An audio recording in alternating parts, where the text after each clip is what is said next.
सान्तिपुर दालाइसा दुलाराय बर' फरायसा आफादा इन्टेलेक्सुवेल मेल खुंफुंदों। जिल्लानि सोलोंथाइ जेंना आरो आथिखालाव जाफ्लेबाय थानाय समाजारि जेंना जेरै उन्दै बैसोआव जुलि जानाय, फेग्रा मुवा बाहायनाय आरो आइजोफोरनि सायाव इनाय अनागार खालामनायखौ लानानै दिनै चिरां जिल्लानि सान्तिपुर दालाइसा एबसुनि बानजायनायाव सानसुमैफोरनि गोनां मेल जुथुमनाय जायो।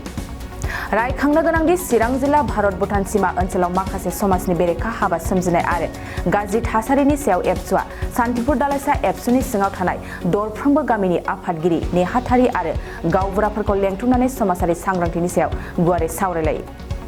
बे मेलावनो मिरु एबसुनि गाहाय नेहाथारि कनिन्द्र बसुमतारी, चिरां जिल्ला एबसुनि आफादगिरि दिलीप बसुमतारी, बोसोनगिरि राजु कुमार मुसाहारिजों लोगोसे हाथिसारगुदि बर' थुनलाइ आफाद, सान्तिपुरगुदि ट्राइबेल संघ, जिथिदुवार दखरा एबसुनि दैदेनगिरि आरो ओनसोलनि गोबां सानसुमैफ्राबो बाहागो लानानै सावरायलायदों।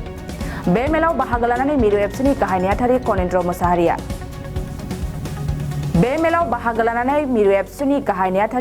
बसुमतारिया मा बुंदों फै आबुं बाथ्राखौ खोनासंना लानि। जोङो इयुन होनदों, जोंनि फरायसाफोरखौ डक्टर इन्जिनियार खालामनो नागिरदों।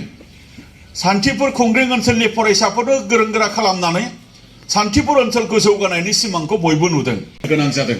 नैबे बाथ्राखौ जों जुदि एसे रायलायोब्ला मा खारननि थाखाय जोंनि चिरां जिल्लानि रुजुनायाव मानो उन जायो, नैबे बाथ्राफोरखौ बयबो दिनै मिथिगौ।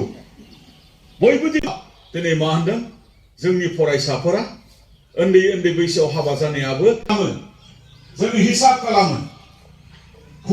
सान्तिपुर हाई स्कुलावबो जुदि फोरोंगिरि मावनाय बिथांमोना मिथिगोन आरो नोंथांमोनाबो सोंहैयोबा मिथिगोन क्लास 10आव देग्लाय कयजन हाबा जाखो।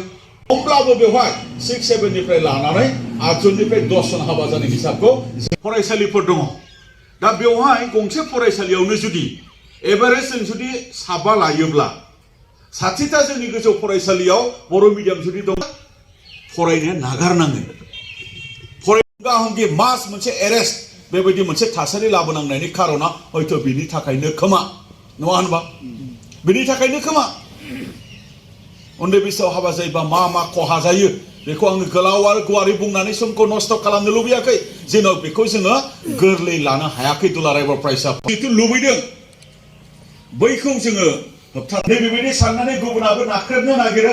दा बिनि थाखायनो बेफोर फारसे फोरोंगिरिनि अभाब अभिजोगा जोबोब्लासो जोंनि फरायसालियाव बर' मिडियामनि जि मा होनो फरायसानि जि अनजिमाया खमायलांदों बियो दिनै पुरन जागोन।